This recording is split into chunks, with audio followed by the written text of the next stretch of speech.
Nakahanda na ang Disaster Response Command Center o DRCC ng Department of Social Welfare and Development o DSWD para ho sa mga posibleng bagyo na pumasok dito sa ating bansa. Naka-blue alert na rin ang ahensya para sa binabantayang pag-usbong o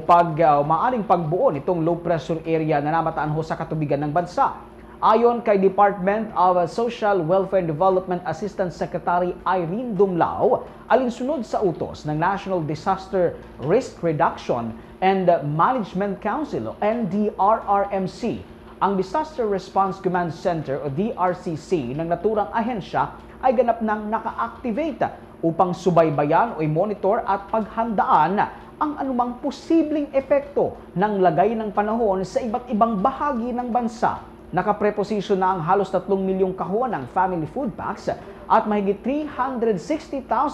na mga non-food items sa iba't ibang hubs at warehouse sa buong Pilipinas. Kaugnay pa nito, naka-standby na rin aniya ang mga response team at iba't ibang DSWD field offices at nakipag-ugnayan na ang kanilang ehensya sa Philippine Atmospheric,